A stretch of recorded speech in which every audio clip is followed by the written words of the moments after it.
The 18th century ended with the death in French captivity of Pope Pius VI. The Marquis de Talleyrand, who'd been out of France for a while because he was avoiding the bloodiest parts of the revolution by becoming French ambassador to the United States, he returned at the end of the decade and was helping to try and destroy the papacy.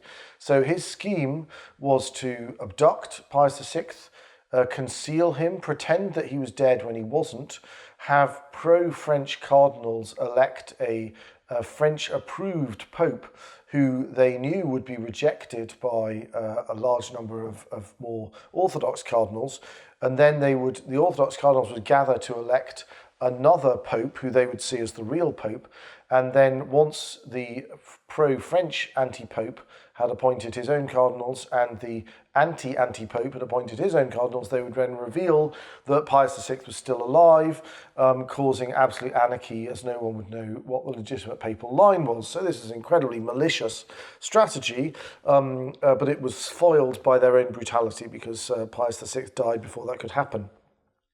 He made provision before he died that wherever the largest number of cardinals gathered within a certain time would be the valid conclave. Napoleon was actually returning from defeat at the hands of the British in his Egyptian campaign. He lost not because he lost on land, but because his fleet was destroyed by Lord Nelson at the Battle of the Nile, and so he was marooned in the Ottoman Empire. He abandoned his army and came back on his own to France, and he decided to seize power. On his way up to Paris to seize power, he allowed the release of Pius VI's body. The cardinals took it back to Rome, which by this time had been liberated from the French by the Austrians. But first of all, they conducted a conclave deeper into now Austrian-controlled territory in the former Republic of Venice, which had now become part of the Austrian Empire, on the lagoon in Venice, in the Benedictine Church of San Giorgio. They elected eventually, after a long discussion and lots of attempts to influence the conclave by other temporal powers, they elected a Benedictine, Pius VII. Pius VII was determined to try and see what could be done to tame the revolution, and this coincided with the desire of Napoleon, newly installed as French dictator, to try and end the persecution in order to secure the broadest possible support for his new dictatorial regime in France. This led to negotiations for what became the Concordat of 1801. The Concordat was an agreement by which the persecution of the French church was ended and the position of Catholicism was restored in France. However, all the alienated lands and all the dissolved religious houses could not be restored. Napoleon was unwilling to be seen as sufficiently distant from the Enlightenment as to allow the re-establishment of religious life. So it was only the secular clergy that were re-established, and because the lands had been used to end the bankruptcy of the French state and then eventually back its currency, they couldn't be restored to the church. So instead, the clergy of the Catholic Church became salaried officials of the French state. In addition to this rather unsatisfactory arrangement, which Pius VII acquiesced in for the sake of ending the persecution, there were two further problems with the Concordat. One was that Napoleon unilaterally added a series of extra provisions which had not been agreed by the Holy See, which he called the Organic Articles, because they supposedly grew organically from the agreed provisions of the Concordat, which the Holy See never accepted. And the other is that in the midst of the negotiations, the French shifted their position so that they no longer were willing to accede to the Concordat stating that Catholicism is the religion of the French Republic. They were only willing to accept the statement that Catholicism is the religion of the great majority of the French people. This was accepted by Pius VII in order to end the persecution, but this is a historic decline. We've already seen one falling off from the apogee of Christendom with the Peace of Augsburg and the Peace of Westphalia, which had the provision that whoever rules determines the religion. So that overthrew the principle of Charlemagne's coronation. that the spiritual power establishes and judges the temporal power. But now this Concordat overthrew the principle that the temporal power must formally recognize the truth of the Catholic faith. So the work of the Edict of Thessalonica in 380 had also been undone by the Concordat of 1801. 3 years later, Napoleon decided to graduate from being merely First Consul of France to being Emperor of the French. And he wanted to sanctify this occasion by having the Pope come to Paris to preside at his coronation. Pius VII decided that this was worth doing in order to keep the new regime in France on side. Napoleon, however, did not envisage being crowned by the Pope because he realised the significance of Charlemagne's coronation, that it had ultimately implied the superiority of the spiritual over the temporal power. So he invited the Pope only to anoint him, and when it came to the moment of the actual imposition of the crown, Napoleon took the crown himself by his own hands from the altar and placed it on his own head, and then turned to his consort, Josephine Bonaris, and crowned her himself. This is actually an imitation of what the Russian Tsars did, but also of what Charlemagne had attempted to do when he realised the implications of his own coronation by Leo III. So the overthrow of the primacy of the spiritual was symbolically and pseudo-sacramentally represented by the coronation of Napoleon. Nevertheless, Pius VII went along with it because he thought it was so important to try and rescue the church in France. There's also another issue here, which is that the long association between the Catholic faith and the various hereditary monarchs of Europe was an accidental association. As such, although hereditary monarchy is certainly a legitimate form of government, which has certain advantages that other forms of government do not have, other forms of government also have advantages which hereditary monarchy doesn't have. So the Church has no particular preference for that form of government. In fact, Pius VII had alluded to this in a sermon which he'd given in French-occupied northern Italy when he was a bishop, before he was elected Pope. He said famously, "A quite ordinary virtue will suffice to preserve and maintain other forms of government. Ours requires something more. Strive to attain the full height of virtue, and you will be true democrats. Fulfill faithfully the precepts of the gospel, and you will be the joy of the republic." This was the first manifestation of a willingness on the part of the papacy to find a way of returning to the sort of republican forms of government which it had coexisted with in the classical and Byzantine Roman empires, and which it had briefly become associated with once again at the end of the 16th century and the beginning of the 17th century, before the explosion of royal absolutism under the French hegemony in the 17th century. Also, that it was associated with in Poland. However, Poland by this point had been partitioned between its neighbours, the Austrians, the Prussians and the Russians, because its constitution was so democratic and republican, at least if you were a citizen, who were admittedly a small minority of the population, that it was very difficult to govern and very difficult to legislate, and it had slowly declined over the course of the 18th century and eventually been devoured by its neighbours and would remain occupied by them until the end of the First World War. The attempt to tame Napoleon, however, and turn him into a new Charlemagne of a more benign form than he was attempting to be, founded on two issues. One was his repudiation of his wife Josephine because she had been unable to produce a male heir. He managed to persuade the Habsburgs to let him marry one of their princesses, Marie-Louise, who was much younger than Josephine. But the repudiation of Josephine was canonically completely unacceptable, and this created great tension between the Church and Napoleon. And then the situation was worsened because Napoleon, while totally triumphant on land in Europe, was completely defeated at sea by the British at the Battle of Trafalgar, in which the French and Spanish fleets were completely destroyed. And Britain acquired total naval supremacy over all the Earth's waters, which was to last for more than 100 years until the end of World War One. The result of this naval supremacy was that Napoleon was blockaded into Europe by the Royal Navy. He tried to take revenge on the British for this by forbidding anyone in Europe to buy British manufactured goods. This was known as the Continental System, which some critics of the European Union have compared it to. The Holy See refused to cooperate with this.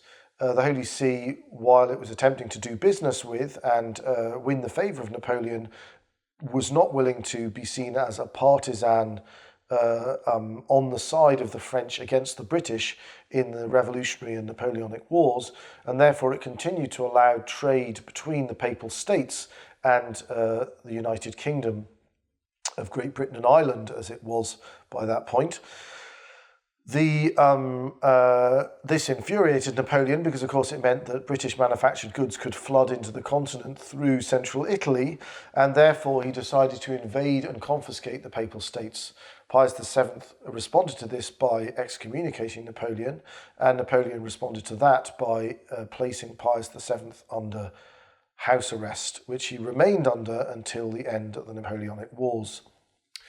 The Napoleon regime finally foundered because he decided that the Russians were refusing to, as they had agreed to, were refusing to observe the Continental System, and therefore he embarked on an invasion of Russia, which famously went disastrously wrong. I mean, he succeeded on the battlefield, but he just found himself in a Moscow which had burned to the ground hundreds and hundreds and hundreds of miles from his supply lines, with winter coming on, and so he attempted desperately to march back to Europe, in the course of which his army was wiped out by frostbite and hypothermia. Seeing his weakness, the European powers recovered their nerve and allied themselves once again with Britain, turned on him, and he was defeated by the Central European powers at the Battle of Leipzig, and then driven back into France and finally forced to abdicate in 1814. The crowned heads of Europe therefore decided to gather in Vienna in order to reorder Europe in a conservative fashion. While they were doing that, Napoleon, who they'd exiled on a small island in the Tyrrhenian Sea called Elba, managed to escape from Elba and return to France and have himself proclaimed emperor again, overthrowing the restored brother of Louis XVI, Louis XVIII. The Prussians and the British had to rush back to the Low Countries in order to try and overthrow the restored Napoleon, which they just managed to do at the Battle of Waterloo. After that, Napoleon was shipped off to a tiny island controlled entirely by Britain in the middle of the Atlantic Ocean, St. Helena, where he was held under house arrest until he died. In Vienna, the crowned heads of Europe decided to establish a sort of simulacrum of the fallen Christendom. They didn't restore the Holy Roman Empire. The Holy Roman Emperor had been forced to abandon that title in the middle of the Napoleonic Wars in August of 1806 because because the Habsburgs were frightened that Napoleon would try and seize the title and the crown for himself. So they proclaimed themselves hereditary emperors of Austria and renounced the title Holy Roman Emperor. They chose not to restore that title at Vienna because it was elective, and it was always very difficult to secure the election of the emperor in the Habsburg line. They always managed to succeed in doing that from the 15th century through to 1806, except for a brief period during the War of Austrian Succession. But they decided to settle with the less impressive title of Hereditary Emperor of Austria because it was hereditary and therefore less hassle. This meant that the keystone in the structure of Christendom was missing. They did restore the Papal States, which was remarkable because they didn't restore any of the other ecclesiastical states in Europe that had been destroyed during the Revolutionary Wars. But of course, most of the great powers at the Congress of Vienna were not Catholic. The French were in the naughty corner because they were responsible for the wars, even though they were now once again ruled by the kings. The Austrians were very powerful, but they were the only Catholic power other than France, and the other main powers were Britain, which was Protestant, Prussia, which was Protestant, and Russia, which was Orthodox. So their solution was to divide up Europe between the various dynasties which had ruled it before the Revolutionary Wars, adding to their territory any areas which had previously been governed in a republican fashion under Christendom, with the exception of Switzerland, which remained a federal republican state. This meant that there was no real central rationale for this restored order. It was a kind of Disneyland Christendom rather than a real Christendom. The Tsar of Russia, Alexander I, realized that this was a problem, and he realized that it couldn't be solved because of the divisions, confessional divisions between the conservative powers. And ultimately, he decided that the only solution was to end the Great Schism. So he contacted the Pope with the suggestion that perhaps an ecumenical council sponsored by the Pope and the Tsar of Russia could be held, and the schism could be brought to an end. The Pope was delighted at this suggestion and immediately sent off a representative to St. Petersburg to discuss it with Tsar Alexander I, but by the time he arrived, unfortunately, Alexander was dead, and so the scheme never went any further. Another one of the great what-ifs of history. For about 15 years, the restored French monarchy managed to prevail. The King of France, Louis XVIII, decided to avoid trouble with the people who still believed in the ideals of the revolution by simply quietly behaving as if it never happened. He suppressed allusions to it. He didn't arrange a coronation for himself. He just assumed the title King of France, which he'd already proclaimed himself in exile. Because he didn't want to rub people's noses in the symbolism of a genuine Catholic coronation in which a bishop imposes the crown on the king, showing the priority of the spiritual over the temporal power. When he died, however, he was succeeded by his brother, Charles X, and he was much more aggressive, much keener to crush the revolution, to revel in its defeat. And he arranged a traditional coronation in Reims, prostrated himself before the altar, was anointed and crowned by the Archbishop of Reims. This was greatly offensive to the remaining adherents of the revolution, who were many, who'd now been transformed into the liberal movement. Liberalism is essentially the perpetuation as a political movement of the Enlightenment as an era.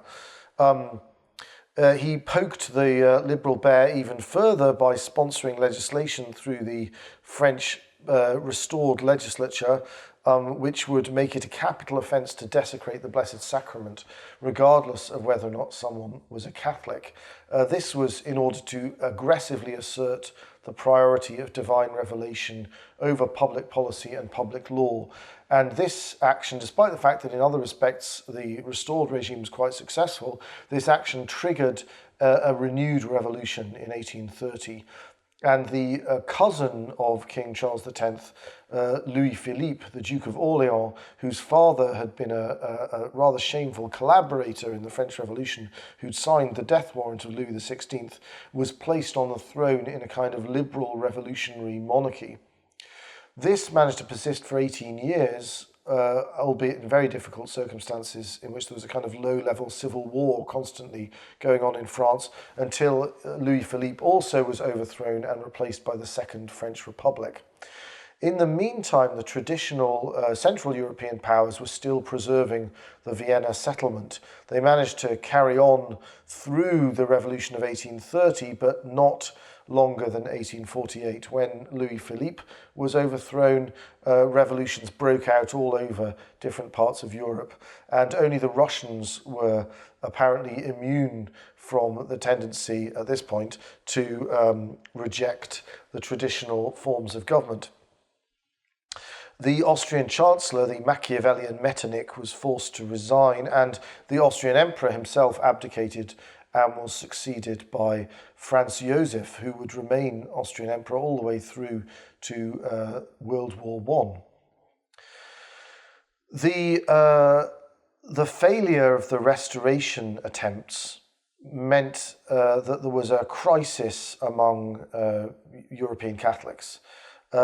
Numbers of them decided that some kind of compromise with political liberalism had to be accepted. And they began to suggest the idea of a free church in a free state, meaning that something like the arrangement in the United States, where there was no formal connection between the state and the church, could be observed, and then the church would be able to act freely and would no longer have to worry about the precise nature of its relationship to the political order. A number of these liberal Catholic theorists, liberal in the political sense rather than theological sense, tried to win approval for this new policy from Pope Gregory XVI. He, however, rejected it on doctrinal grounds in the famous encyclical Mirari Vos, because the state, being a natural institution derived through human nature from God, according to the Church's teaching, it has the same obligations to the true religion as an individual does, and it would compromise Catholic doctrine in general if this position were to be abandoned. So this led to an alienation between politically liberal Catholicism and the Holy See. Politically liberal Catholicism has actually been quite pro-papacy up to that time, quite ultramontane, but it began to gravitate over the course of the 19th century into theological liberalism as well. Theological liberalism is the idea of transforming the Catholic faith so that it becomes a sentiment so irreducibly subjective that it could never be the principle of public policy and public law. And these two movements would become completely fused by the end of the 19th century. In the period leading up to the revolutions of 1848 to 1849, it even looked as if the new Pope might favour these ideas. His name was Pius IX. He would end up being the longest reigning Pope in history. He tried to reform the government of the Papal States, to introduce some liberal ideas that were less inimical to Catholic doctrine, and to allow limited participatory government and appoint lay people to the administrative positions, or some of them, inside the Papal State.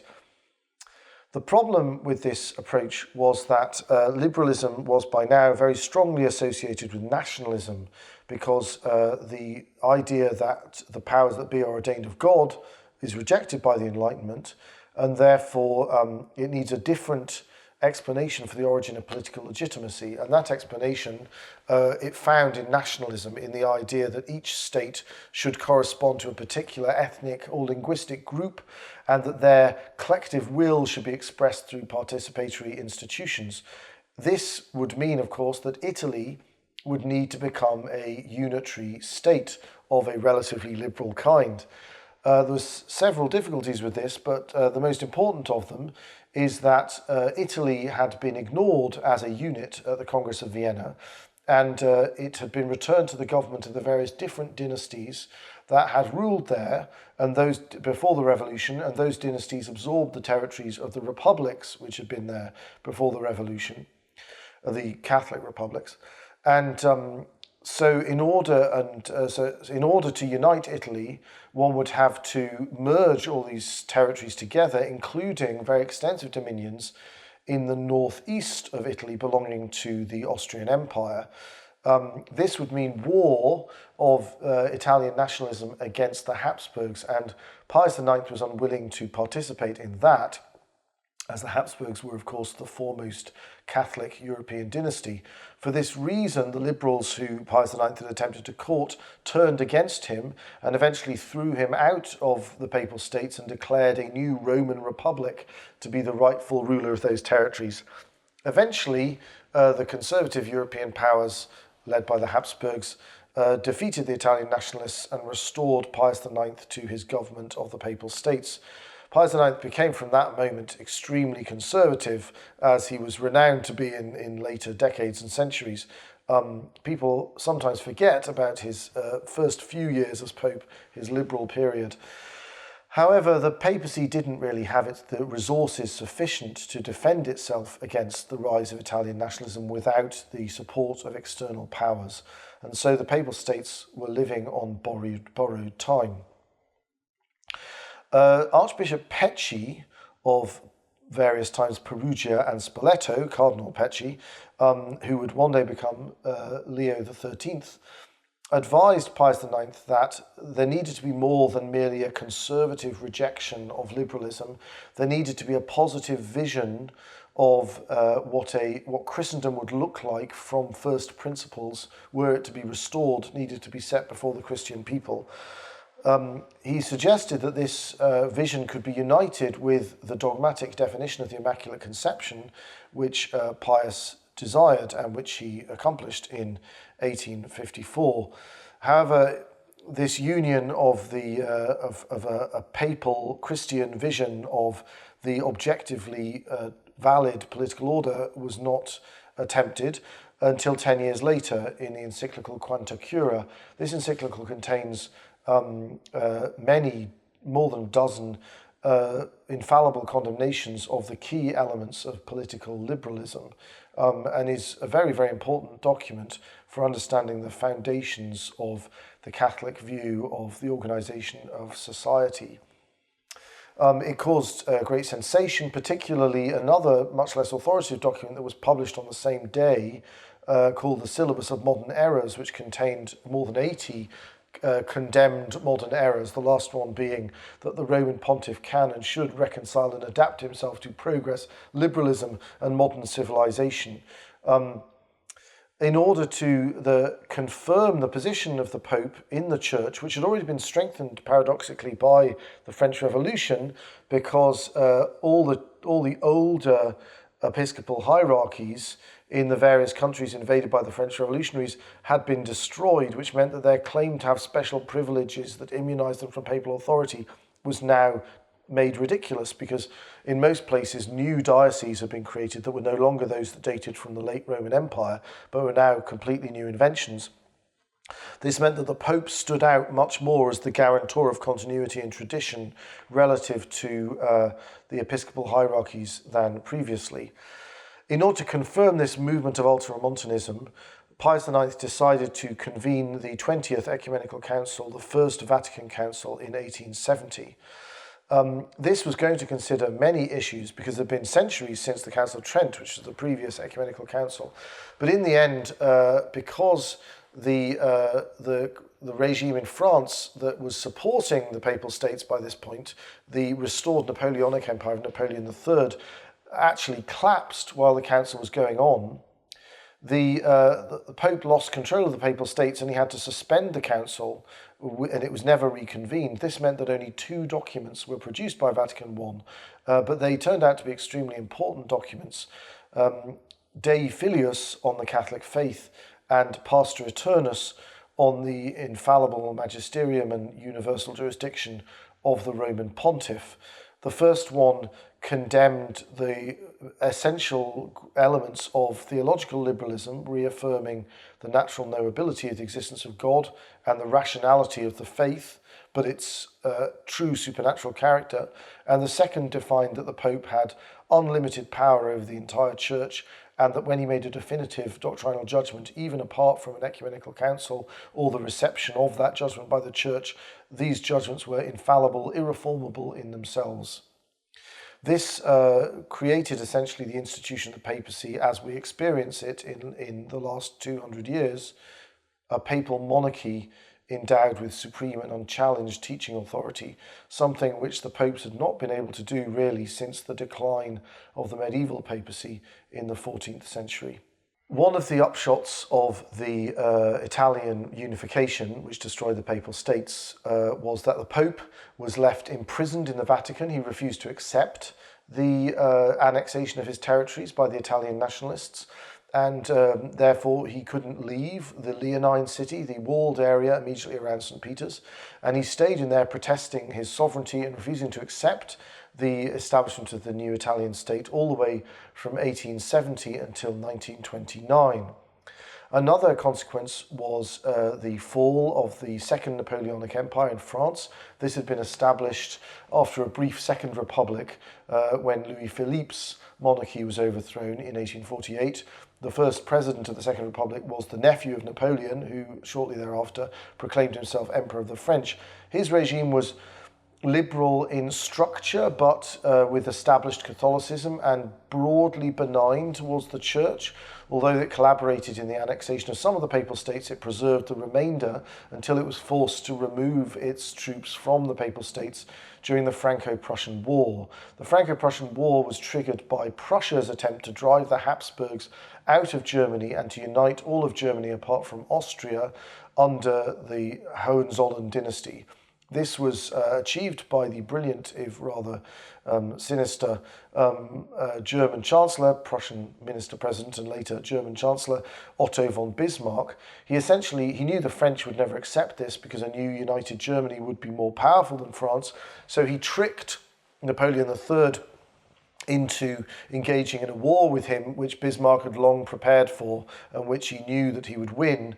Napoleon III wasn't only defeated but personally captured, leading to the collapse of his regime. France therefore became the Third French Republic, not really through a new revolution so much as simply through the creation of a vacuum by the collapse of the Second Bonapartist regime. For the first 10 years of the Third French Republic, it had a majority of monarchists in its legislature and elected a monarchist president.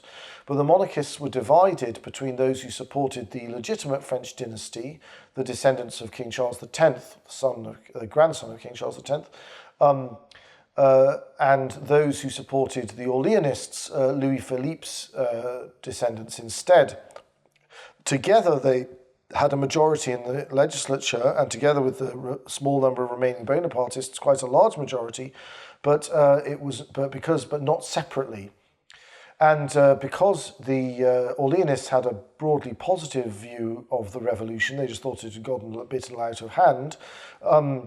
They wanted to keep the tricolour, which was the revolutionary flag in France, whereas the Comte de Chambord, the legitimist candidate, he would not accept that. He saw that in 20th century terms as equivalent to accepting the swastika on his flag. He wanted to go back to the pre-revolutionary flag, and as they were unable to agree on this point, they never got round to restoring the monarchy, and eventually by the end of the decade they lost control of the main institutions in France to republicans. And these republicans were virulently anti-clerical, so this changed greatly the atmosphere in France. In fact, so Catholic was the atmosphere in the first decade of the Third French Republic that out of public funds, they began construction of the Basilica of the Sacred Heart in Montmartre in Paris in order to fulfill the vow of Louis XVI to consecrate France to the Sacred Heart, which he had made while imprisoned by the French revolutionaries. In the meantime, Pius IX, the prisoner of the Vatican, died, the longest reigning pope in history, in 1878. He was succeeded by Cardinal Pecci, who became Leo XIII. He then began to implement the program which he had advised Pius IX to implement decades earlier, of presenting a vision of what Christendom should look like from first principles, prescinding from the fate of the various different European dynasties. In regard to France, this movement was known as the Rallying to the Republic, because he eventually told French Catholics that they couldn't remain divided among themselves over which form of monarchy or any form of monarchy they wanted to restore, because these divisions were causing the total dominance of the French state by anti-clerical Freemasonic forces. And he said they should set that question aside, accept that the Republic is the power that is, and therefore should be given loyalty by French Catholics, and devote their efforts instead to trying to ensure the conformity of its laws to natural and divine law. This greatly angered monarchists in France, who essentially refused to cooperate with it, and so the unintended consequence was that French Catholics remained divided and France remained dominated by anti-Catholic forces for the rest of the 19th century. In Germany, the new Protestant government in Berlin, in the newly united Germany, attempted to definitively win Germany to Protestantism and drive Catholicism out of social life through a movement known as the Kulturkampf, the culture war, launched by Otto von Bismarck. However, he rapidly retreated from this program because socialism was becoming increasingly powerful in Germany, and although Germany was ruled by the Prussian monarchs, its legislature was elected by universal manhood suffrage, and therefore he needed to be able to overcome socialism in order to advance his agenda for the country. And the Catholics formed themselves into a single political party called the Zentrum, which, although Catholics were a minority, was sufficiently coordinated that it was able to block any other group forming a majority in the German legislature, and therefore force Bismarck to cooperate with it and bring the Kulturkampf to an end. In Italy, however, the Pope refused to allow Italian Catholics to vote in elections because that would be a tacit acceptance of the legitimacy of the state which had stolen the Papal States. And so Italy remained virulently anti-clerical and under the power of anti-Catholic forces for the rest of the 19th century. Leo laid out his vision of a new Christendom through a series of 9 encyclicals. Leo issued many encyclicals which are classics of the genre, including 13 just on the Rosary, to which he was particularly devoted. But these 9 encyclicals, 9 social encyclicals, he described as the principal acts of his pontificate because they present a coordinated vision of Catholic civilization. They begin with one of his very first encyclicals, Aeterni Patris, on the restoration of the Christian philosophy in accordance with the mind and teaching of the angelic doctor, St. Thomas Aquinas, giving to St. Thomas an unparalleled primacy over all the other doctors of the Church and providing a rock-solid intellectual foundation for the rest of his social and political vision. This is followed in subject order. He laid this order out a year before he died by Libertas, an encyclical on the true nature of freedom, refuting the false concepts of freedom of the Enlightenment and showing that the Catholic faith provides the most sure bulwark of civil and individual liberty for Christians. Then Arcanum on the nature of Christian marriage, showing that the family and not the individual is the fundamental unit of society. He also issued encyclicals refuting socialism, Quod Apostolici Muneris, and Freemasonry, Humanum Genus, and then an important encyclical, De Eternum, on the origin of political legitimacy, which refutes the political theories of the Enlightenment, and then Immortale Dei, on the obligations of the civil order to the true religion and the one Church of Christ. Finally, Rerum Novarum, which dealt with the rise of Marxism and the oppression of the working classes, laying out what a true economic order that corresponded with natural justice but didn't involve the confiscation of property by the state would look like. This is one of the most famous of all Leo's encyclicals, and many subsequent popes issued encyclicals on the anniversary of Rerum Novarum in order to commemorate the brilliance of its teaching. And finally, Sapientiae Christianae, about the rights and obligations of Christian citizens, laying out how Catholics should engage with the political order in their country in order to bring about a restoration of Christendom. Leo XIII's policy, although it faced many obstacles in its initial development because of the division of French Catholics in particular and because of the Roman question in Italy, was tremendously successful in the medium term. It was basically followed as a policy by the popes from the time of Leo's accession in 1878 until the death of Pius XII in 1958. From the end of the 30 Years' War, although the Catholic Church continued to expand numerically and as a proportion of the world's population because of its expansion in missionary territories, the Catholic Church was shrinking in numbers, in proportion of the European population, and in political and cultural influence in the core heartlands where the faith had originally been established, where medieval Christendom was. This continued all the way up until the accession of Leo XIII. From the accession of Leo XIII, his policy was so dramatically successful that this began to reverse. Over the course of the 80 years during which it was followed, more and more European governments fell back into the hands of Catholics, and Catholicism more and more began to rival and dominate the pagan forces in contemporary Western culture and be seen as a genuine, comprehensive alternative to the various ideologies which had arisen out of the Enlightenment. Leo XIII died in 1903, at that point the second longest reigning pope in history, and as Hilaire Belloc described him, the greatest pope since the Reformation. one whose achievement is unfortunately rather neglected in later eras, although has enjoyed a little revival recently because of our present pontiff's decision to take the same name as his illustrious predecessor.